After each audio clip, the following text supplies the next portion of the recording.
Bienvenidos de nuevo, mis muy amados hermanos en Cristo. Espero que se encuentren muy bien y bendecidos por el Señor. Hoy quiero compartir con ustedes un tema que es bastante delicado, pero que también es importante, y quisiera que pidiéramos el Espíritu Santo para que nos dé a todos humildad, sencillez y un espíritu enseñable o moldeable, no según mi gusto y capricho, sino según el corazón de Dios. Espíritu Santo, te pedimos que vengas a nuestras vidas en el nombre de Jesucristo el Señor, para la gloria de Dios Padre, y nos abras el entendimiento para que este mensaje que vamos a compartir en el día de hoy no solamente nos dirija, nos enseñe, nos guíe, sino que también nos abra las puertas a comprender nuevas cosas que tal vez antes no habíamos comprendido, y que nos ayude a tomar decisiones que sean no según el gusto de los hombres, ni la voluntad y el capricho de los hombres, sino según la voluntad y el deseo de Dios. Amén. Este mensaje lo he titulado Curiosidades de la vida.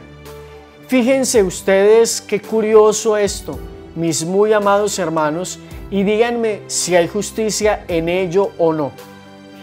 Resulta que Dios, infinitamente bueno y bienaventurado en sí mismo, decide enviar a Jesucristo al mundo para que el mundo sea salvado por él.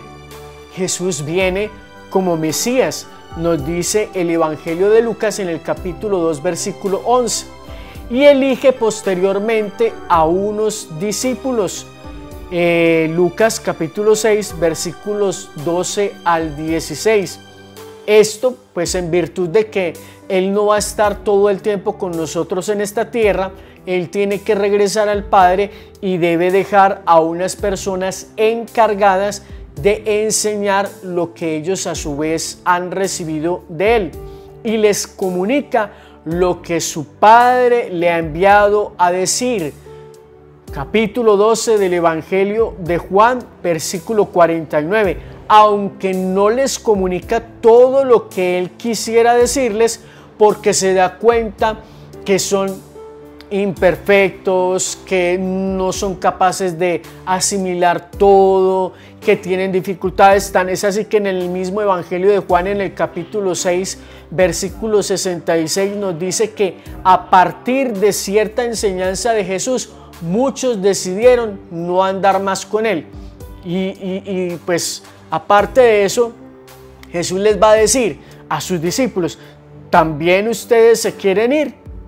Y qué prodigiosa es la respuesta de Pedro cuando le dice: Señor, ¿y a quién vamos a ir? Solo tú tienes palabras de vida eterna. Pues continuando con eso, entonces simplemente entendemos que Jesús, por esa razón, por su imperfección y por esos pequeños detalles, sabe que ellos no están preparados para recibir todo lo que tiene para decirles. Eso lo vemos entonces en el Evangelio de Juan, capítulo 16, versículo 12. Pero les hace una promesa.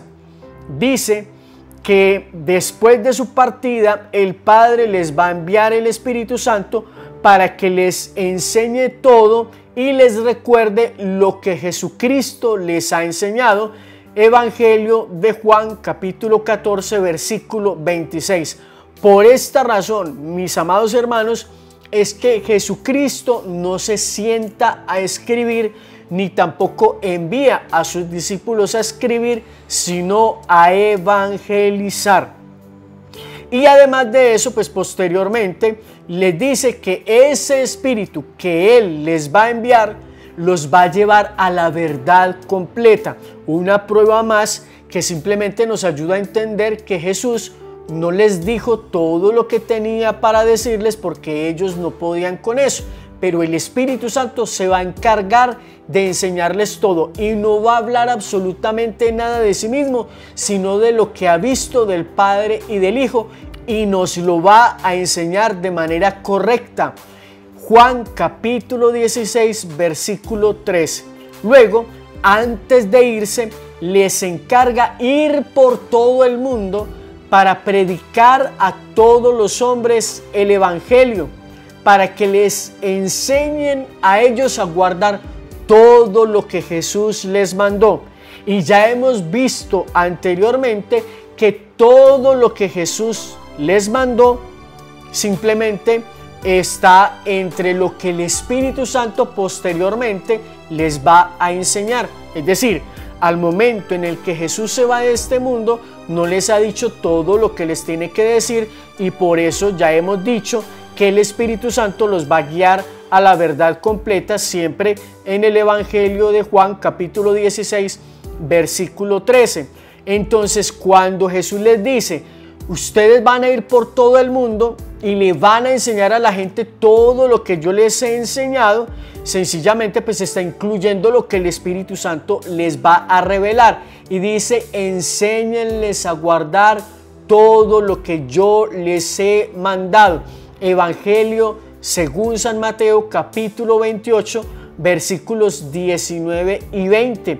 Fíjense, mis amados hermanos, que Jesús por ninguna parte dice, enséñenles a guardar lo que a ellos más les agrade, mejor les parezca o ellos quieran aceptar como verdadero. No, Jesús dice, enséñenles a guardar todo lo que yo les he mandado.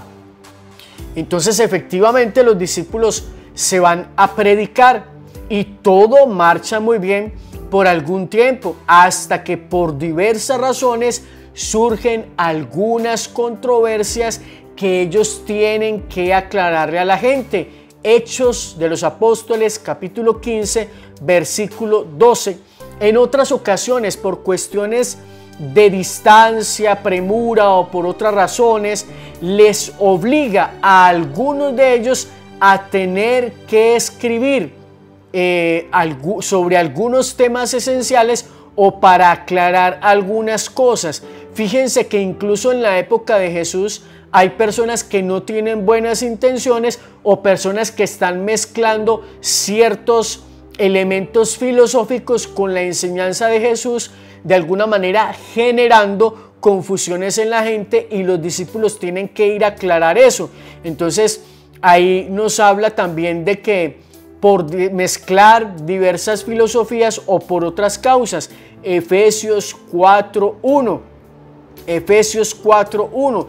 El apóstol está escribiendo precisamente para corregir algunas cosas, pero frente a los temas que todos los demás aceptan sin ningún problema, no se dan indicaciones a menos que surja alguna duda más adelante, como lo testifica la misma historia con temas, por ejemplo, como las herejías. Ustedes conocen el pelagianismo, el arrianismo, entre otras herejías, que por decir algo, habían algunos que negaban la consubstancialidad. Es decir, que algunos se atrevían a decir que Jesucristo, cuando fue niño, fue simplemente un niño, que la divinidad llegó a él ya cuando comenzó a predicar, cuando se hizo adulto. Y no, cuando Jesús se encarna en el seno de María, es verdaderamente Dios y verdaderamente hombre. Eso nos lo enseña el Evangelio de Lucas, cuando Isabel, después de escuchar el saludo de María, viene y dice, ¿de dónde a mí que venga a verme la madre de mi Señor? Y decir la madre de mi Señor es decir la madre de mi Dios. Entonces vamos por partes. En temas de herejías también, Primera de Timoteo, capítulo 1, versículo 3, nos está hablando de ese tema. En Segunda de Pedro, capítulo 2, versículo 1, y con el tiempo se dan cuenta también que hay algunas cosas que algunos de ellos han escrito y que se hacen difíciles de entender, y que algunas personas tuercen el sentido, la interpretación de las escrituras, incluso con el peligro de condenarse. Nos lo va a decir más adelante el apóstol Pedro en la Segunda de Pedro, capítulo 3, versículo 15 al 16. Dice que algunas de esas alteraciones no solamente pueden tergiversar el mensaje, sino que pueden poner en peligro la salvación de las almas.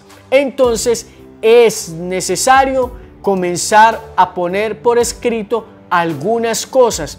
Pero fíjense qué curioso, cuando Pedro está hablando aquí en 2 de Pedro 3, 15, 16, se está refiriendo a algunos escritos de Pablo que son difíciles de entender para algunas personas.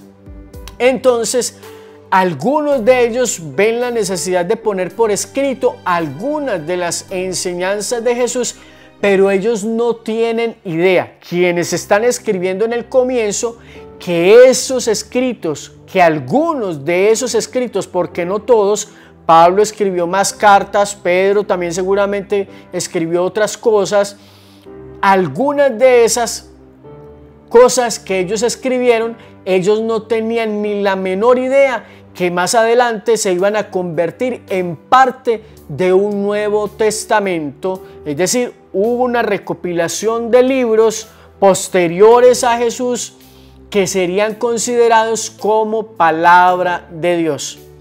Entonces, qué bueno que entendamos eso de que no todo lo que Jesús hizo quedó por escrito.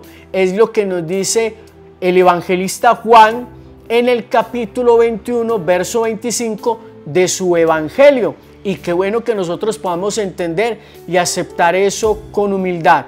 Pero bueno, ¿dónde viene el tema que yo al inicio les estoy diciendo? Fíjense ustedes qué curioso, y si esto que va a suceder a continuación es justo o no es justo.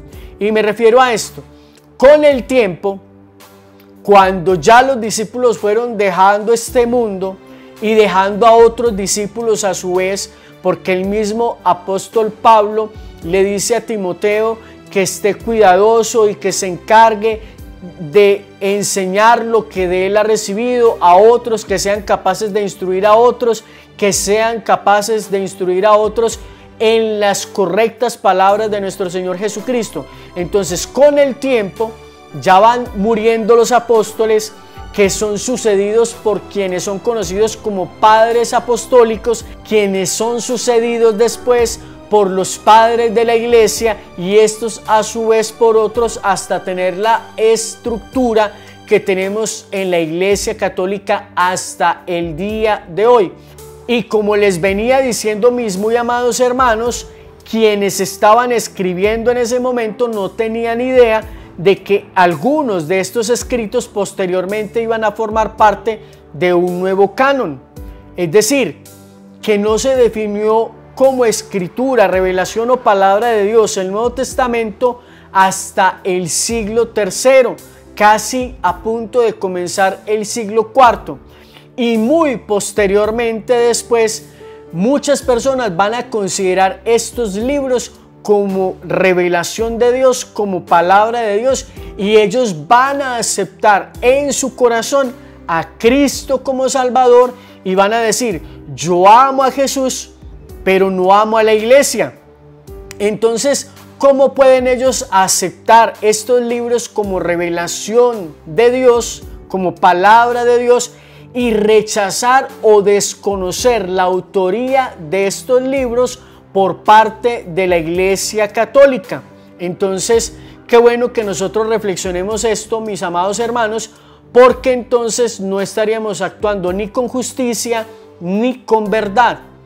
Y que aquí es muy importante que nosotros comprendamos que si estudiamos la historia con pureza de corazón y rectitud de intención, nos vamos a dar cuenta que los libros del Nuevo Testamento efectivamente nacieron en el seno de la iglesia que hoy se conoce como católica, pero que muchos hermanos no la quieren aceptar ni reconocer bajo diversos pretextos.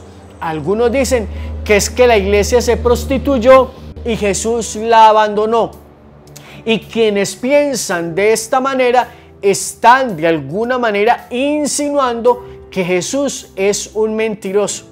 Porque al final del Evangelio de Mateo, capítulo 28, versículos 19 y 20, Jesús está diciendo, y he aquí que yo estaré con ustedes todos los días, no algunos días.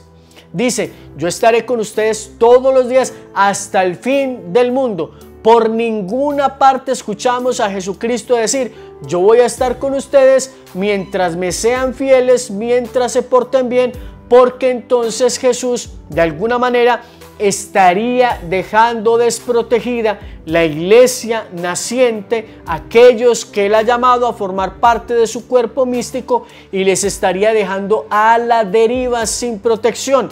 Y eso sería también desmentir aquello que estábamos leyendo de que Él enviaría su Espíritu Santo para llevarles a la verdad completa y enseñarles todo lo que Él les había mandado. Juan capítulo 14 versículo 26 y capítulo 16 versículo 13. Entonces, mis hermanos, juzguen ustedes si es lógico, si es justo decir, estos libros del Nuevo Testamento los reconocemos verdaderamente como palabra de Dios, pero no creemos ni aceptamos la autoridad de la Iglesia Católica, que fue aquella de donde surgieron estos escritos. Mis amados hermanos, no es una actitud coherente, ni tampoco es justo ante los ojos de Dios, ni es una actitud guiada por el Espíritu Santo. Porque una de las palabras que Jesucristo enseñó de manera muy insistente en el Evangelio de Juan fue, Padre, que ellos sean uno como tú y yo somos uno, que así ellos sean uno, para que el mundo crea. Muchas personas hoy en día no creen por la división que existe entre los cristianos. Y cada vez que estamos dividiendo más el cuerpo de Cristo, nosotros estamos indirectamente siendo, por así decirlo, instrumentos del maligno para destruir el cuerpo místico de Cristo. Mis queridos hermanos, que Dios les bendiga y nos dé a todos humildad para entender este misterio y aceptar con buen agrado en nuestro corazón estas palabras que hemos meditado en el día de hoy. Bendiciones para todos.